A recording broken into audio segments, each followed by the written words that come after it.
Hello everyone and welcome back. Last video तक हमने थोड़ा बहुत इसका बेसिक देखा था कि जीएसटी क्यों आया, उसके आने के फ़ायदे क्या क्या हुए। इस वीडियो के अंदर हम डिस्कस करने वाले हैं बहुत ही इंपॉर्टेंट टॉपिक जिसका नाम है कॉन्स्टिट्यूशनल प्रोविजंस। ठीक है, इसके अंदर हम बात करेंगे कि इंडिया के अंदर कैसे जीएसटी को इम्प्लीमेंट किया गया। तो उसके लिए कोई भी प्रोविज़न, कोई भी नई चीज़ गाइस जब भी इंडिया में लाई जाती है तो उसको लाने के लिए सबसे पहला काम होता है कि आपके कॉन्स्टिट्यूशन में उसको अमेंडमेंट लाई जाती है, जिसको बोलते हैं कॉन्स्टिट्यूशनल अमेंडमेंट एक्ट। अब जीएसटी जब आया तो 101st यानी 101वीं कॉन्स्टिट्यूशनल अमेंडमेंट आई थी, जिसके तहत 2016 के अंदर जीएसटी को इम्प्लीमेंट किया गया। अब कोई भी नया एक्ट या प्रोविज़न आता है तो पुराने प्रोविजंस के अकॉर्डिंगली उसको थोड़ा सा एक तालमेल बनाने के लिए पुराने प्रोविजंस को अमेंड करना पड़ता है, यानी कि और कॉन्स्टिट्यूशन गवर्न होता है आर्टिकल्स से। एक कॉन्स्टिट्यूशन के अंदर हमारे पास 448 आर्टिकल्स होते हैं, ठीक है, जो एट प्रेजेंट हैं। अब इन चीज़ों को अमेंड करना पड़ा, कुछ चीज़ों को में थोड़े बहुत बदलाव लाने पड़े, फेरबदल करने पड़े जीएसटी को उसके इंटेंट के अकॉर्डिंग रन करने के लिए, ताकि जो कॉन्सेप्ट है जीएसटी का उसके हिसाब से वो चल सके।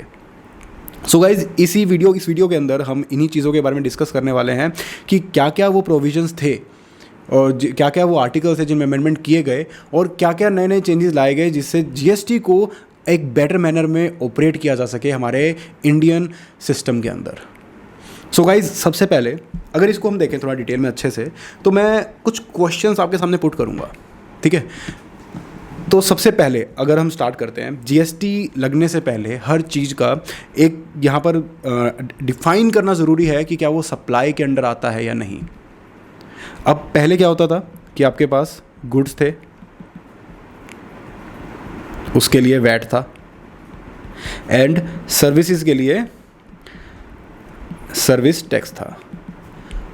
जीएसटी ने क्या किया, इन दोनों चीज़ों को मर्ज कर दिया और बना दिया जीएसटी।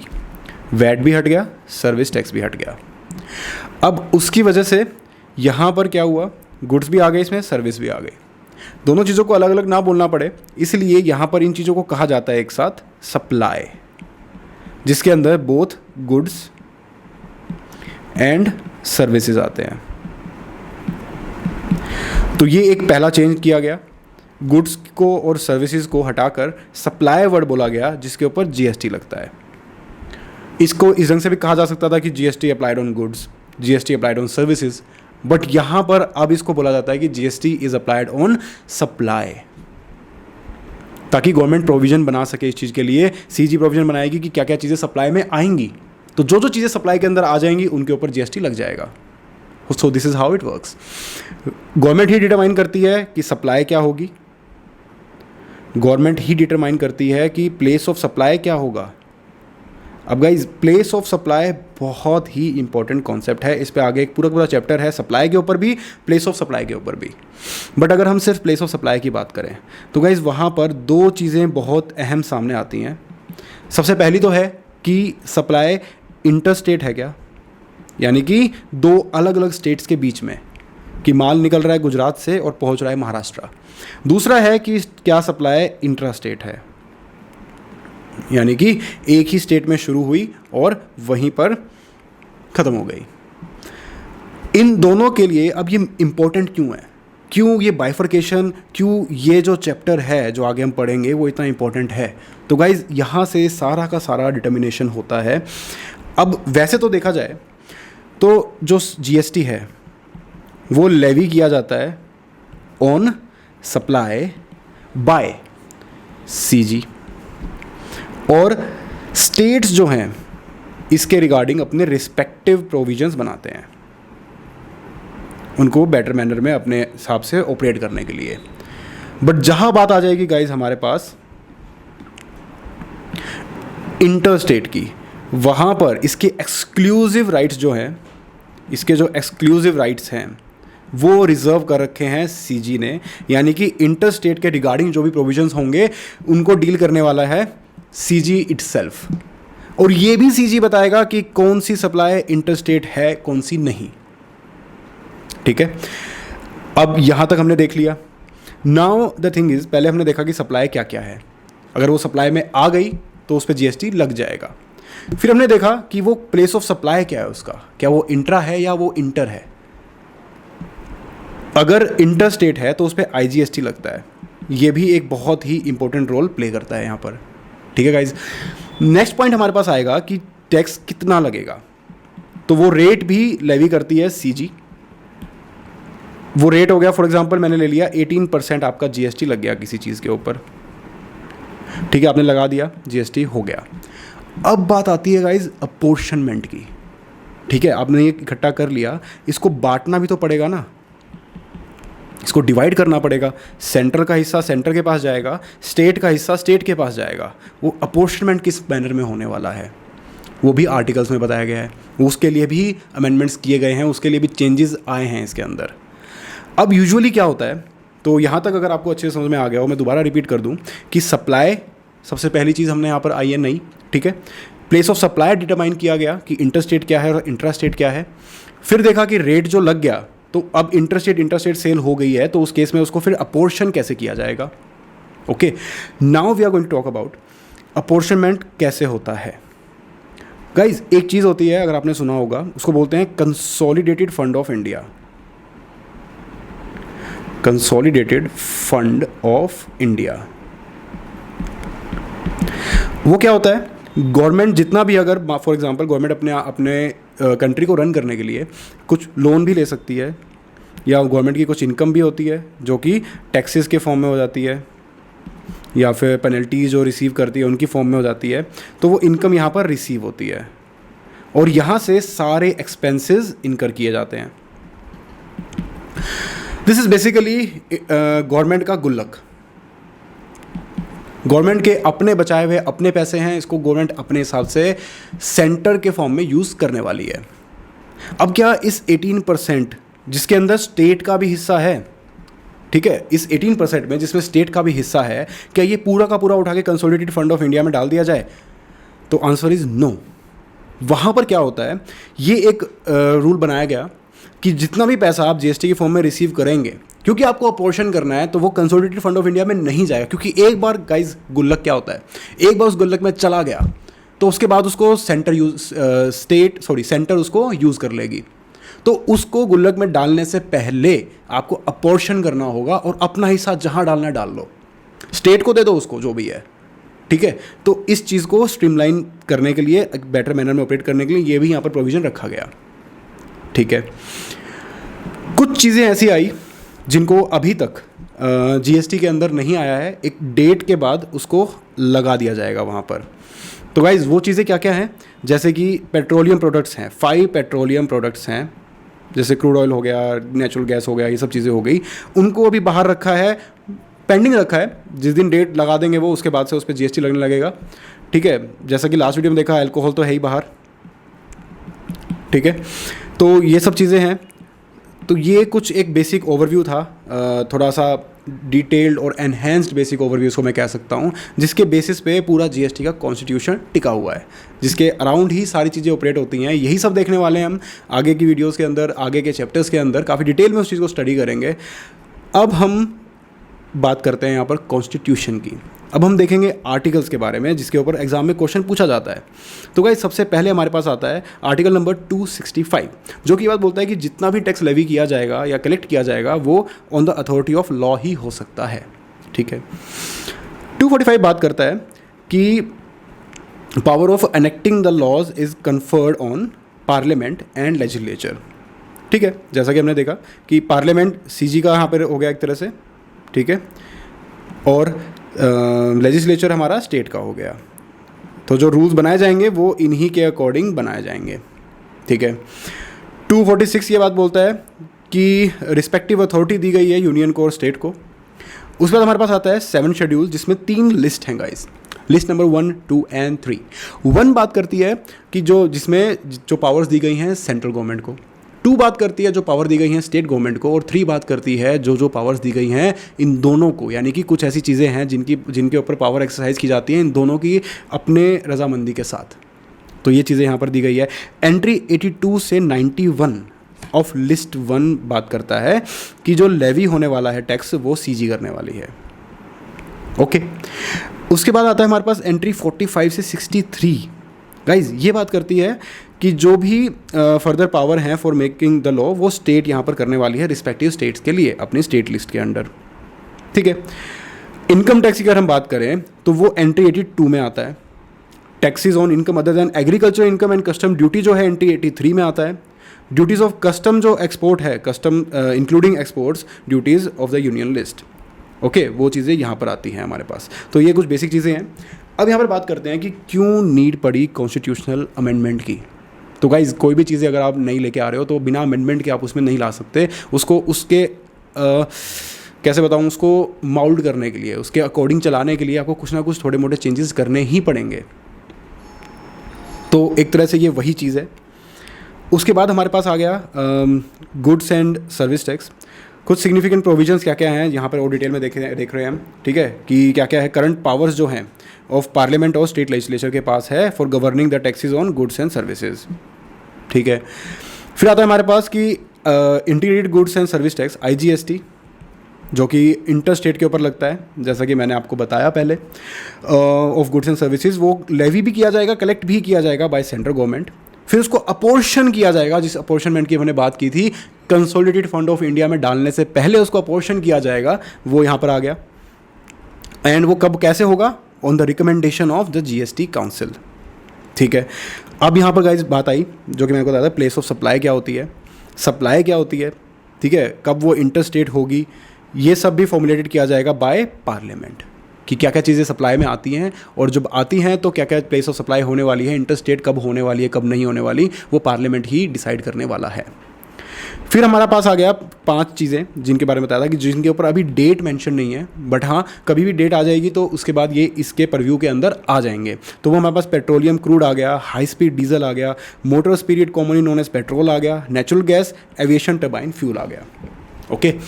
नेक्स्ट पॉइंट आता है हमारे पास कि जो यूनियन गवर्नमेंट है उनके पास पावर है to levy excise, okay, excise लगाने की पावर उन्हीं के पास है। बट गाइज एक चीज़ ऐसी है जहाँ पर उनको बाहर रखा गया है, वो स्टेट ही डिसाइड करेगी, वो है टबैको।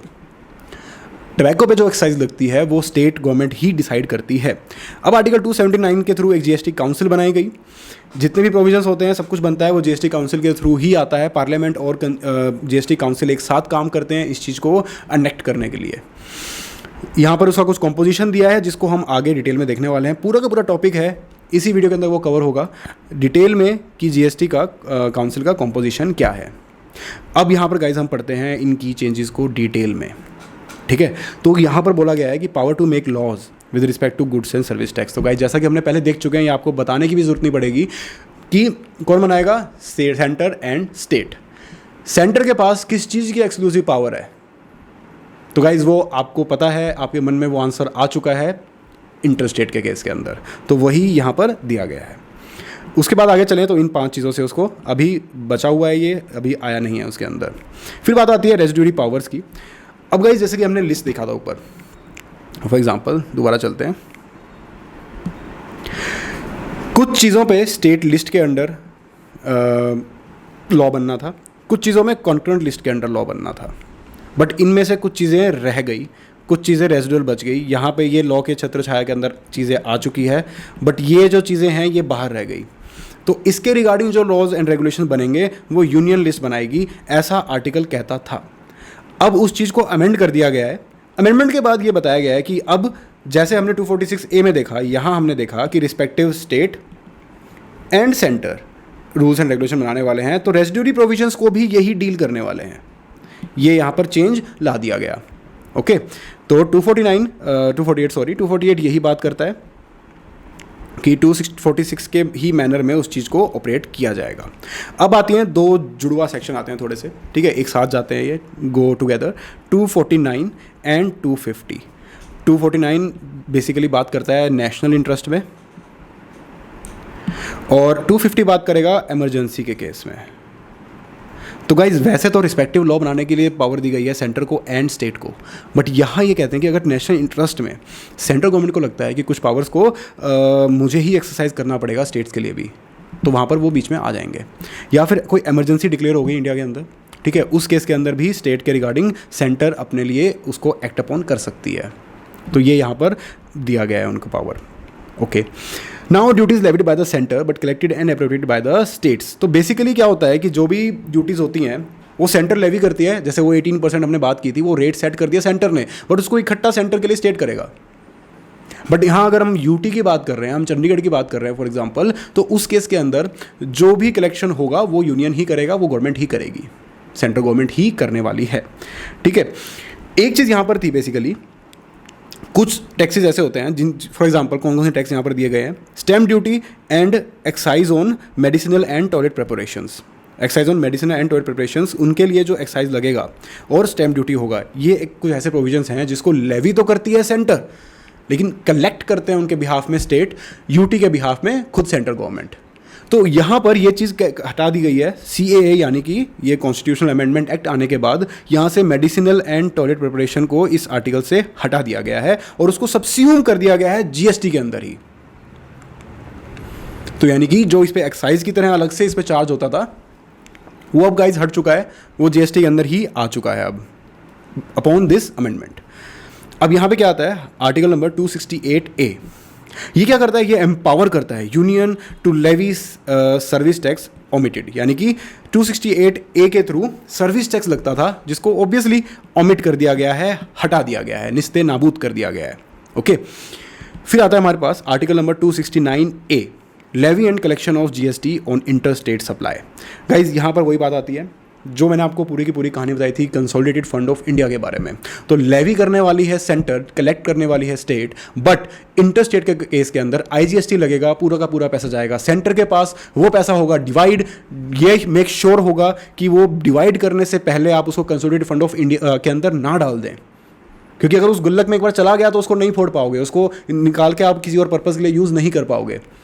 तो वो करने से पहले अपोर्शन करो, जिसका जो हिस्सा बनता है दो, उसके बाद जो करना है करो उसका यार।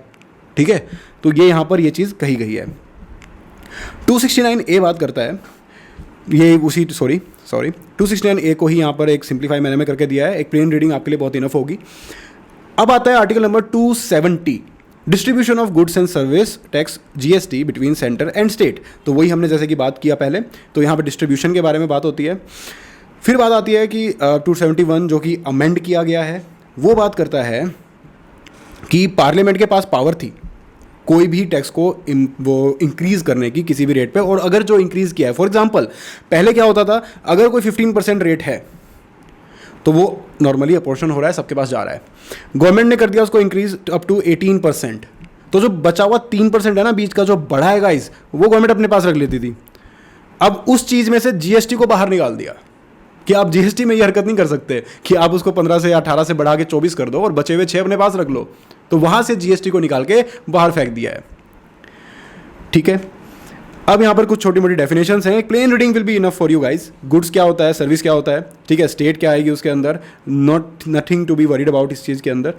Imposing restrictions as to imposition of tax on sale of purchase of goods and goods, उस चीज़ को अमेंड कर दिया गया, जैसा कि मैंने आपको बताया गाइस, सप्लाई बना दिया गया उस चीज़ को, गुड्स एंड सर्विसेज और बोथ वहाँ से हटा दिया गया और उसको रिप्लेस किया गया विद सप्लाई। ठीक है, बिल्कुल सिंपल। अब गाइस आता है हमारे पास GST काउंसिल, आर्टिकल 279A बोलता है काउंसिल एक तरह से गाइज एनी अदर एक्ट की तरह है, हर एक्ट के अंदर हम देखते हैं कोई ना कोई काउंसिल होती है, कोई ना कोई कमेटी होती है, तो उसी तरह है यहाँ पर उसका एक चेयरमैन होगा, उसके रिप्रेजेंटेटिव मेंबर्स होंगे, उन मेंबर्स का भी अलग अलग पर्पस होगा और उन GST काउंसिल का कुछ ना कुछ काम होगा। एक रीडिंग आपके लिए बहुत इनफ होगी, मैं आपको थोड़ा सा बेसिक ओवरव्यू दे देता हूँ इसके अंदर कि जो कॉन्स्टिट्यूशन की एम्पावर करता है प्रेसिडेंट को कि वो ज्वाइंट फोरम बनाए जिसको GST काउंसिल बोला जाएगा, जो कि हमने ऊपर भी देखा था। फिर आते हैं कि GST काउंसिल के जो प्रोविजंस होंगे वो आए 12 सितंबर 2016 में। GST काउंसिल में कौन कौन होगा, तो यूनियन फाइनेंस मिनिस्टर जी वो वहाँ पर बनेंगे चेयरपर्सन।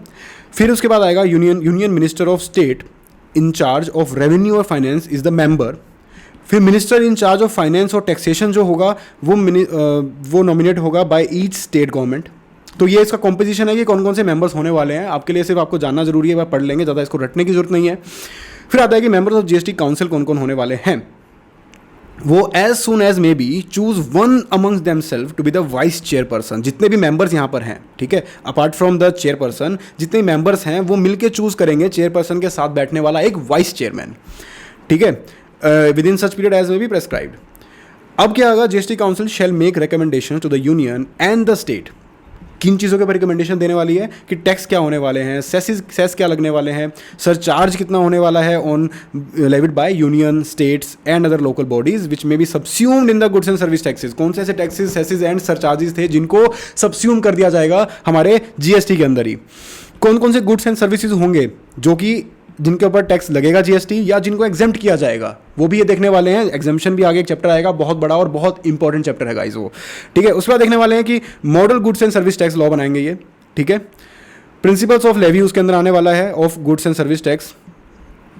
फिर हमारे पास आएगा कुछ थ्रेशोल्ड लिमिट कि किन किन किन लोगों के ऊपर किस किस टर्नओवर के अंडर आने के बाद वो टैक्स एप्लीकेबल हो जाएगा। बहुत बेसिक चीज़ें, रेट क्या होने वाली हैं, फ्लोर रेट क्या होगा, यानी कि सबसे बेसिक रेट क्या होने वाला है।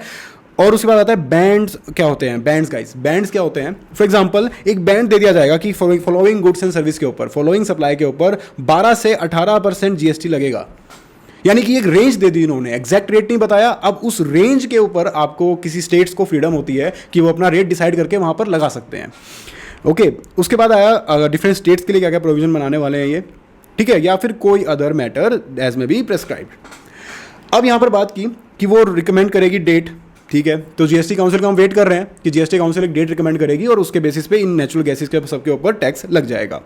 While discharging the functions confirmed by the article, जो जीएसटी काउंसिल होगी वो shall be guided by the harmonised structure, ठीक है, ताकि वो एक हार्मोनाइज्ड नेशनल मार्केट क्रिएट कर सके। आधे 1/2 of the total members of the GST council shall constitute the quorum. यहाँ पर देखा एग्जैक्ट एजीएम की तरह दोबारा कोरम की बात आ गई, लेकिन यहाँ पर सिंपल बोला गया कि 50% ऑफ द ऑल मेंबर्स होने चाहिए तभी कोरम माना जाएगा, अदरवाइज मीटिंग दोबारा रखो अर्जन हो जाएगी। नेक्स्ट पॉइंट आता है कि वो जो होगा अपने क्या कहते हैं, शैल डिटरमाइन द प्रोसीजर, यानी कि जीएसटी काउंसिल अपने प्रोसीजर को खुद ही डिटरमाइन करेगी किस मैनर में हम काम करने वाले हैं। अब बात आती है गाइस वोटिंग की, सबसे इंपॉर्टेंट बात। तो मीटिंग रखी जाएगी इनकी, ठीक है, उसके अंदर majority of not less than 3/4 guys, ठीक है, 3/4 से यहाँ पर वोटिंग डिसाइड होने वाली है, और वो भी होगी वेटेज के बेसिस पे, not just on the basis of members present and voting. यहाँ पर वेटेज भी ध्यान में रखी जाएगी। The vote of central government shall have the weightage of 1/3, central government को 1/3 की वेटेज दी गई है, और the vote of state government taken together, हर सारी स्टेट गवर्नमेंट्स को मिला के उनको वेटेज दी गई है 2/3 की। तो इस मैनर में यहां पर वोटिंग होगी। अब यहां पर कहते हैं कि कोई भी एक्ट और कोई भी ऐसी प्रोसीडिंग्स नहीं हो सकती जीएसटी काउंसिल की, वो इनवैलिड नहीं मानी जाएगी वैकेंसी या डिफेक्ट की वजह से। हर एक्ट के अंदर पढ़ते हैं इस चीज़ को, बेसिक बात है, ठीक है। या फिर कोई ऐसा डिफेक्ट है in apportionment of a person as a member of the council, ठीक है, या फिर एनी प्रोसीजरल इरेगुलरिटी, जो प्रोसीजर उन्होंने खुद के लिए डिफाइन किए थे उसमें कोई छोटी मोटी इरेगुलरिटी आ भी गई तो उसकी वजह से आप इन पूरे जो इनके इन्होंने रूल्स या रेगुलेशन या एक्ट में जो भी चीज़ें बनाई है उसको खारिज नहीं कर सकते।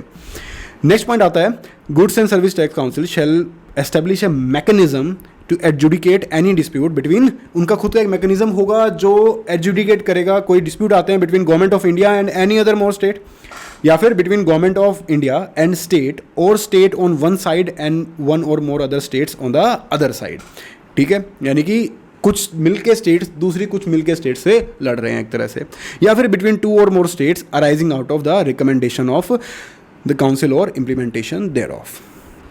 यहाँ पर हुआ जीएसटी काउंसिल खत्म। एक बहुत ही सिंपल सा पॉइंट था गाइस, ठीक है, एक बार और plain reading and I guess आपको याद ही हो जाएगा, पेपर में पूछ भी नहीं तो आप अच्छे से लिख दोगे। बाकी इतना ज़्यादा एग्जाम पॉइंट ऑफ व्यू से बहुत ज़्यादा इंपॉर्टेंट नहीं है, बट हाँ गाइस आईसीआई है तो we don't want to leave any stone unturned, ठीक है। हर टॉपिक, हर एक लाइन, हर एक चीज़, अगर आपके पास टाइम है तो इट्स रिकमेंडेड कि आप एक एक चीज़ कवर करते हुए चलें, कुछ भी ना छोड़ें।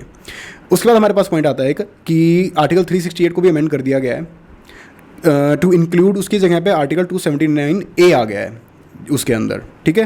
तो उसकी वजह से क्या हुआ कि जो 2/3 of the majority of each house of parliament जो था उसको रेक्टिफाई कर दिया गया, और at least half of the state is specifically required to make any amendment in 279A relating to GST council. तो जीएसटी काउंसिल के रिलेटेड कोई अमेंडमेंट है उसको अगर आपको बनाना है अमेंडमेंट को, तो उसके लिए 1/2 सफिशिएंट है, 2/3 वाली चीज़ को यहाँ से हटा दिया गया है। तो गाइज यहीं तक था, ये था इंट्रोडक्शन वाला चैप्टर हमारा। आई होप आपको ये वीडियो अच्छी लगी हो गाइज, एंड ज़्यादा से ज़्यादा इसको शेयर करें, and be sure to like and subscribe.